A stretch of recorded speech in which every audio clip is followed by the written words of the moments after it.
Hello बच्चों, कैसे हैं आप सभी। मैं आशा करती हूँ आप सभी लोग स्वस्थ और प्रसन्न हो। आज हम हमारा पाठ प्रहलाद को पढ़ेंगे और समझे। महान भक्त प्रहलाद प्रहलाद। तो आइए इस पाठ को प्रारंभ करते हैं। ये है हमारा पाठ 12 भक्त प्रहलाद। बहुत पहले की बात है, अर्थात समय बहुत बीत चुका। हिरण्यकश्यप नाम का एक राजा राज करता था। राजा का नाम था हिरण्यकश्यप। उसे अपनी ताकत का बड़ा अभिमान था। अभिमान अर्थात घमंड। वह इतना ताकतवर था कि वह अपनी ताकत पर सदैव घमंड किया करता था। वह अपने से ज्यादा शक्तिशाली किसी को नहीं समझता था।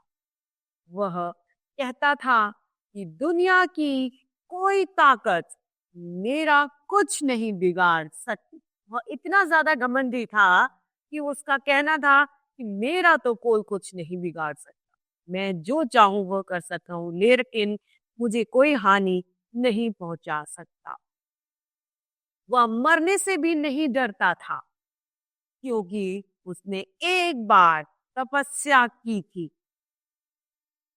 जिससे तपस्या अर्थात कठोर तप करना, जिससे प्रसन्न होकर अर्थात खुश होकर ब्रह्मा जी ने उससे कहा, मैं तुम्हारी तपस्या से बहुत खुश हूँ। तो उसने कठोर तप किया तो ब्रह्मा जी प्रसन्न हो गए। तो ब्रह्मा जी उसके समक्ष प्रस्तुत हुए और वो बोले कि मैं तुम्हारी तपस्या से बहुत खुश हूँ, मांगो तुम्हें क्या वरदान चाहिए। मतलब मांगो, तुम्हारी जो इच्छा हो वो मुझसे मांगे, मैं तुम्हें दूंगा। हिरण्यकश्यप ने कहा, अगर आप मुझसे प्रसन्न हैं तो मुझे बस एक ही वरदान दे दीजिए कि मेरी मृत्यु ना हो, मैं हमेशा के लिए अमर हो जाऊं। उसने कहा कि अगर आप मुझसे इतने ही प्रसन्न हैं तो आप मुझे ऐसा वरदान दे दीजिए जिससे कि मेरी कभी मृत्यु अर्थात मेरी कभी मौत ना हो, मैं कभी न मरूं, मैं अमर हो जाऊं, मेरा शरीर सदैव जीवित रहे।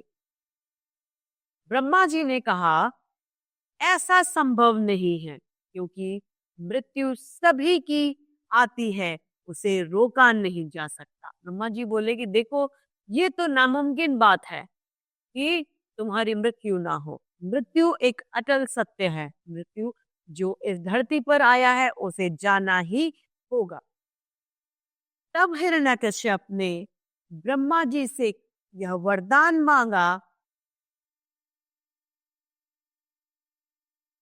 कि मुझे न कोई अस्त्र मार सके, न कोई शस्त्र। मुझे न तो अस्त्र मारे, न कोई शस्त्र, न मनुष्य मार सके, न ही जानवर,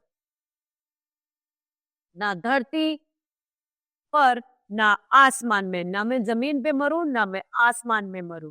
न मुझे कोई मानव मनुष्य मारे, न मुझे कोई जानवर मारे।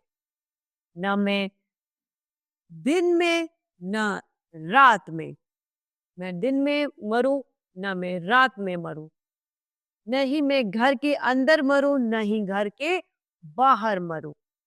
ब्रह्मा जी ने कहा, तथास्तु, तुम्हारी जैसी इच्छा हो वैसा मैं तुम्हें वरदान देता हूँ। वो कहता है कि मैं जब ऐसे वरदान मांग लूंगा तो मैं मरूंगा ही नहीं, क्योंकि या तो मैं दिन में मरूंगा या रात में। तो दोनों में भगवान ने मुझे वरदान दे दिया कि मैं इसमें नहीं मरूंगा। इस पर ब्रह्मा जी ने उसे कह दिया, तथास्तु, अर्थात जो आपने मांगा मैं आपको वरदान देता हूँ। अब हिरण्यकश्यप का एक बेटा था। हिरण्यकश्यप जो राजा था उसका एक बेटा था, उसका नाम था प्रहलाद। जब प्रहलाद कुछ बड़ा हुआ तो उसने प्रहलाद को पढ़ने के लिए गुरु के पास भेजा। प्रहलाद बहुत ही होनहार और बुद्धिमान बालक था। उसका जो बेटा था वो बहुत होशियार और बहुत दिमाग वाला बच्चा था। इसलिए गुरु उसे बड़े प्यार से पढ़ाते थे। ऐसा होता है ना, जो बच्चा कक्षा में अधिक होशियार होता है या उसे जान पढ़ने में बड़ी रुचि आती है तो उसे अध्यापक बहुत ज्यादा लगन के साथ पढ़ाते हैं, बहुत प्यार से पढ़ाते हैं। क्योंकि उस बच्चे की पढ़ाई में रुचि होती है। उसी तरीके से जो ये भक्त प्रहलाद थे, वो बहुत होशियार थे, तो इस वजह से उनके जो गुरु वो उन्हें बहुत प्यार से पढ़ाया करते थे। प्रहलाद बहुत ही होनहार और बुद्धिमान था। पढ़ते-पढ़ते जब कुछ दिन बीत गए तो हिरण्यकश्यप ने सोचा देखना चाहिए कि प्रहलाद की पढ़ाई कैसी चल रही है। हिरण्यकश्यप ने उसे गुरु के साथ अपने पास बुलाया और प्रहलाद से पूछा, दुनिया में सबसे ज्यादा शक्तिशाली कौन है? अब उसके पिता ने अपने बेटे से पूछा कि ये बताओ, दुनिया में सबसे शक्तिशाली अर्थात सबसे बलवान, सबसे ज्यादा शक्ति किस में है? उसे आशा थी कि वह आप कहेगा, मतलब हिरण्यकश्यप को ये लगता था कि उसका बेटा उसी का ही नाम लेगा, वह कहेगा कि पिताजी आप ही सबसे ज्यादा शक्तिशाली हैं। पर लेकिन प्रहलाद ने कहा, भगवान जो सबको बनाता है। अब हिरण्यकश्यप ने जब पूछा तो उसने उत्तर में कहा कि प्रभु ईश्वर, वो भगवान, वो सबसे ज्यादा शक्तिशाली है जो सभी को बनाता है। हिरण्यकश्यप ने पूछा, कहाँ रहता है भगवान? प्रहलाद ने कहा, देखा तो नहीं है, पर ऐसी जगह नहीं, कोई भी ऐसी जगह नहीं है जहां भगवान नहीं, अर्थात कण कण में ईश्वर व्याप्त है, कण कण में ईश्वर उपस्थित है। हिरण्यकश्यप ने पूछा, तो क्या वह यहाँ भी है? प्रहलाद ने कहा, हाँ, भगवान दुनिया की हर चीज हर समय मौजूद रहता है, अर्थात वही बात कि भगवान कण कण में हर समय व्याप्त है। हिरण्यकश्यप ने गुस्से में आकर और एक चीज सामने न पाकर बरामदे के खंबे की ओर इशारा करते करके पूछा, तो क्या तुम्हारा भगवान इस खंबे में भी है? अब वो कहता है, इस खंब जो खड़ा है, क्या इसमें भी तुम्हारा भगवान मौजूद है? प्रहलाद ने कहा, जी हाँ, मेरा भगवान इस खंबे में भी मौजूद है। हिरण्यकश्यप प्रहलाद की इस हाँ को सुनकर और ज्यादा गुस्सा हो गए, आपे से बाहर हो गए, मतलब उनके गुस्से पर उनका खुद का ही नियंत्रण यानी कंट्रोल नहीं रहा। उसने खड़े होकर अपनी पूरी ताकत से दोनों हाथों से खंबे को धक्का मार दिया और बोला, दिखा कहाँ है तेरा भगवान? तो उस बालक पर इस तरीके से क्रोधित हो गए कि उसे यह एहसास ही नहीं हुआ कि वह क्या कर रहा है और क्या नहीं। खंबे के दो टुकड़े हो गए, जिसमें से भगवान नरसिंह प्रकट हुए, जो कि भगवान विष्णु के अवतार थे, नरसिंह, जिनका आधा शरीर मनुष्य का था और आधा सिंह जैसा, सिंह अर्थात शेर की तरह। भगवान नरसिंह ने अपने बड़े बड़े नाखूनों से हिरण्यकश्यप का वध कर दिया। जिस समय भगवान नरसिंह ने हिरण्यकश्यप का वध किया, उस समय न ही दिन था और न ही रात, बस था शाम का समय। न घर के अंदर था न घर के बाहर, वह था दरवाजे के बीच चौखट में। धरती पर था न आकाश में, वह नरसिंह भगवान की गोद में था, अर्थात वह एक तरीके से हवा में था। न ही उन्होंने अस्त्र से मारा और न ही उन्होंने शस्त्र से मारा, उन्होंने उसे अपने तेज नाखूनों से मारा। न उसे मनुष्य ने मारा, न ही उसे जानवर ने, क्योंकि नरसिंह भगवान का आधा शरीर मनुष्य का था और आधा जानवर का। इस तरीके से ब्रह्मा जी का वरदान भी झूठा नहीं पड़ा और हिरण्यकश्यप को उसके किए की सजा भी मिली। इसीलिए कहते हैं, घमंड हमें कभी किसी बात का नहीं करना है। घमंड तो रावण जैसे महान ज्ञानी, महान पंडित का भी नहीं रहा। इस तरीके से हमारा ये पाठ बहुत पहला समाप्त। आइए इसकी शब्दार्थ को हम देखते हैं। अभिमान अर्थात घमंड करना, तपस्या मतलब तप करना, वरदान का मतलब आशीर्वाद, तथास्तु मतलब ऐसा ही हो जैसा आपने कहा। शक्तिशाली मतलब बलवान, नाखून का मतलब नख, अस्त्र का मतलब हथियार और जानवर का मतलब पशु। अब है अभ्यास कार्य। इसमें पहला बातचीत के लिए प्रथम है बताओ क्या पढ़ा। क हिरण्यकश्यप कौन था, उसे किस बात का घमंड था। तो हिरण्यकश्यप एक राजा था जो प्रहलाद का पिता था तथा उसे अपनी शक्तिशाली होने का बहुत घमंड था। ख हिरण्यकश्यप को किससे ने वरदान दिया। हिरण्यकश्यप की तपस्या करने पर उसे भगवान ब्रह्मा जी ने वरदान दिया। ग प्रहलाद ने हिरण्यकश्यप को क्या जवाब दिया। प्रहलाद ने सर्वप्रथम शक्तिशाली भगवान को बताया और दूसरे में उसने कहा कि भगवान हर जगह हर समय व्याप्त है, हर समय मौजूद है। घ भगवान कहाँ से प्रकट हुए। तो भगवान खम्भ के भीतर से प्रकट हुए। लिखने के लिए में प्रथम प्रश्न है रिक्त स्थान भरिए। वह हिरण्यकश्यप अपने से ज्यादा रिक्त स्थान किसी को नहीं समझता था, तो शक्तिशाली वह किसी को नहीं समझता था।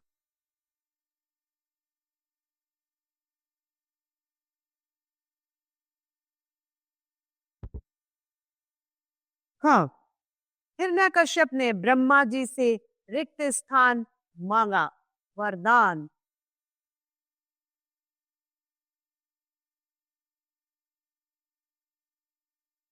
ग प्रहलाद बहुत ही रिक्त स्थान और रिक्त स्थान था।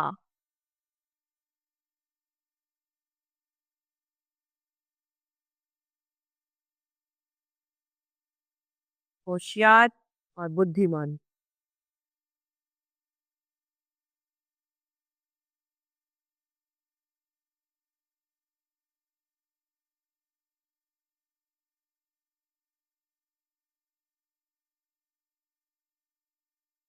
घ भगवान नरसिंह ने अपने बड़े बड़े नाखून से हिरण्यकश्यप का वध कर दिया।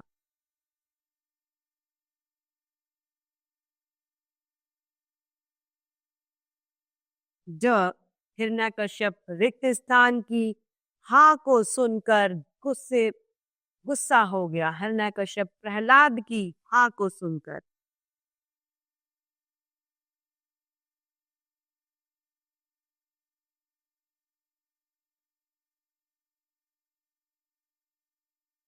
प्रश्न दूसरा, सही के सामने सही और गलत के सामने गलत का चिन्ह लगाइए।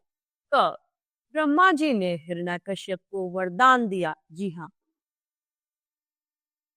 ख प्रहलाद बहुत ही होनहार और बुद्धिमान था। प्रश्न ग नरसिंह खंबे से निकले।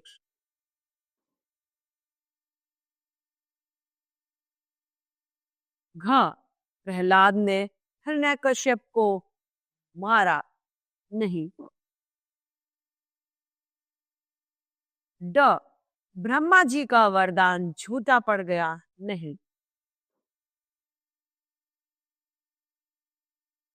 प्रश्न तीसरा, निम्नलिखित प्रश्नों के उत्तर दीजिए। क ब्रह्मा जी ने हिरण्यकश्यप को क्या वरदान दिया। ब्रह्मा जी ने हिरण्यकश्यप को वरदान ब्रह्मा जी ने हिरण्यकश्यप को वरदान दिया कि आपको ना मनुष्य मरेगा ना जानवर, ना आप दिन में मरेंगे ना रात में, ना आपको अस्त्र मार सकेगा न ही शस्त्र, ना आप घर के अंदर मरेंगे और न ही आप घर के बाहर। ऐसा वरदान ब्रह्मा जी ने हिरण्यकश्यप को दिया। हाँ, हिरण्यकश्यप ने ब्रह्मा जी से क्या वरदान मांगा था। सर्वप्रथम हिरण्यकश्यप ने ब्रह्मा जी से अमर, जो कभी मेरी मृत्यु न होने का वरदान मांगा था। क प्रहलाद ने हिरण्यकश्यप से पूछा क्या क्या पूछा और उससे क्या क्या उत्तर मिले। प्रहलाद ने हिरण्यकश्यप से पूछा, प्रहलाद से हिरण्यकश्यप ने पूछा कि सबसे ज्यादा शक्तिशाली कौन है। जिस पर हिरण्यकश्यप को उत्तर मिला कि सबसे ज्यादा शक्तिशाली भगवान है। दूसरी बार में हिरण्यकश्यप ने प्रहलाद से पूछा कि सबसे क्या तुम्हारा भगवान कहाँ है, भगवान कहाँ है। उसने प्रहलाद ने कहा मैंने कभी भगवान को नहीं देखा। तीसरा प्रश्न हिरण्यकश्यप ने प्रहलाद से किया कि क्या तुम्हारा भगवान इस खंबे में भी मौजूद है। इस पर प्रहलाद ने कहा जी हाँ, मेरा भगवान हर समय हर चीज में मौजूद है। घ हिरण्यकश्यप ने गुस्से में आकर क्या किया। हिरण्यकश्यप ने गुस्से में आकर अपना आपा खो दिया और उसने खंभ में लात मारी। ड भगवान नरसिंह ने हिरण्यकश्यप को कैसे मारा। भगवान नरसिंह ने हिरण्यकश्यप को न दिन में मारा न रात में, अर्थात उसकी मौत शाम में हुई। भगवान नरसिंह का आधा शरीर सिंह का था और आधा शरीर मनुष्य का था। उन्होंने न अस्त्र से मारा न शस्त्र से, उन्होंने हिरण्यकश्यप को अपने नाखूनों अर्थात नख से चीर कर हवा में गोदी में रखकर मारा। बहुविकल्पीय प्रश्न जिसमें सही के सामने सही का निशान हमें लगाना है। क हिरण्यकश्यप को किसने वरदान दिया। ब्रह्मा जी ने, विष्णु जी ने या प्रहलाद ने। तो ब्रह्मा जी ने हिरण्यकश्यप को वरदान दिया। दूसरा, नरसिंह कहाँ से प्रकट हुए, दीवार में से, खंबे से या गेट से। तो खंबे से वे प्रकट हुए। तीसरा, भगवान नरसिंह ने बड़े बड़े नाखूनों से रिक्त स्थान का वध किया। हिरण्यकश्यप का, अमर सिंह का या प्रहलाद का। तो हिरण्यकश्यप का वध उन्होंने किया। प्रश्न चौथा, किसका आधा शरीर मनुष्य का तथा आधा शरीर जानवर का था। भगवान नरसिंह का, भगवान विष्णु का या भगवान राम का। तो भगवान नरसिंह का शरीर। पांचवा प्रश्न, हिरण्यकश्यप ने किस प्रकार वरदान प्राप्त किया। तपस्या करके, प्रसन्न करके या ताकत से। तपस्या करके उन्होंने व्रत वरदान प्राप्त किया। शब्दों का खेल में पहला है, शब्द को शुद्ध करके लिखिए। पहला तपस्या,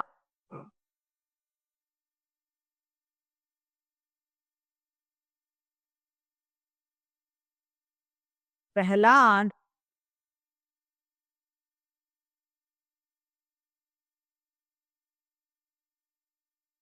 तथास्तु।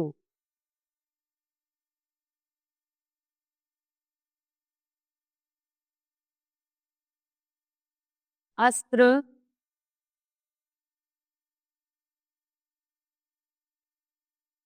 नरसिंह,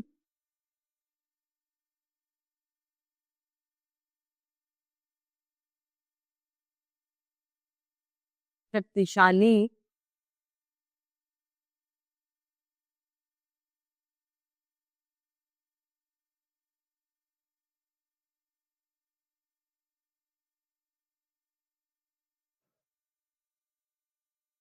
प्रश्न दूसरा, एक पर्यायवाची शब्द वर्ग में झूठ कर और दूसरा अपने आप सोच कर लिखिए। पृथ्वी का धरती यहाँ पर दिया गया है। एक हो गया धरती, दूसरा धरा।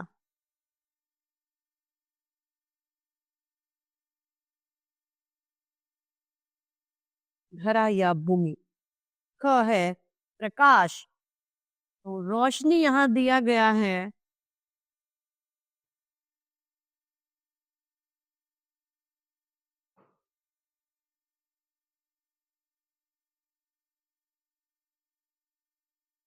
घ है सूरज, वर्ष का साल यहाँ दिया गया है।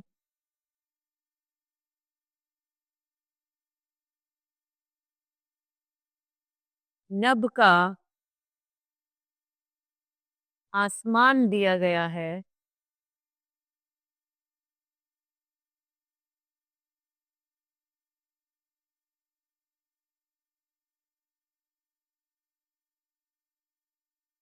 पथ का मार्ग, पथ का मार्ग यहाँ पर दिया गया है। और सूरज का दिनकर।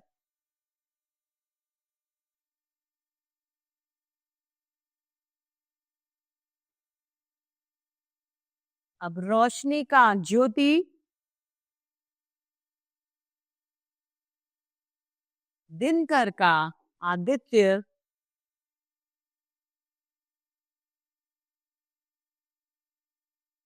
साल का वर्ष, साल या ईस्वी या बरस।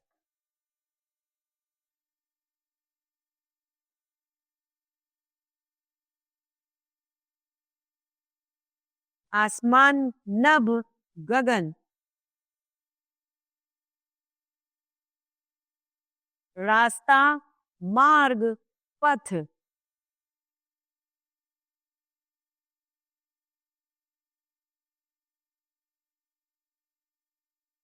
प्रश्न तीसरा है,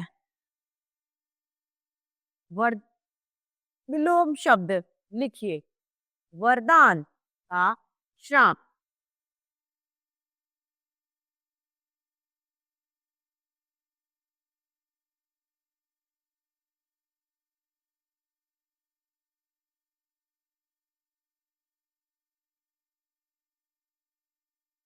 प्रकाश का अंधकार।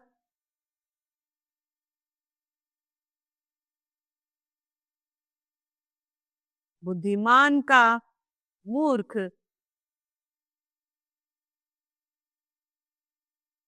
दिन का रात। आकाश का पाताल।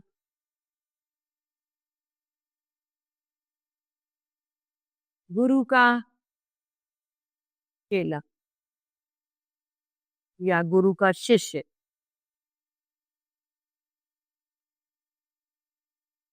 प्रश्न चौथा है, वाक्य बनाइए जिसमें सबसे पहला शब्द है तपस्या।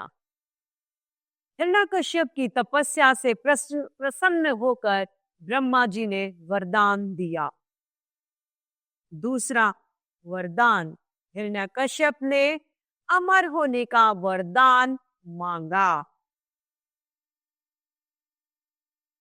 बुद्धिमान, वह बालक बहुत ही बुद्धिमान है। दुनिया, इस दुनिया में ईश्वर सब जगह, प्रत्येक जगह व्याप्त है। गुरु, गुरु की आज्ञा मानना शिष्य का परम कर्तव्य है। भगवान, भगवान मात्र और मात्र, भगवान मात्र आस्था के भूखे हैं। तो इस तरीके से हमारा ये पाठ भक्त प्रहलाद समाप्त होता है। मैं आशा करती हूँ आप सभी लोगों को यह पाठ भली भांति रूप से समझ में आया होगा। तो आज के लिए इतना ही, हम फिर मिलते हैं। धन्यवाद।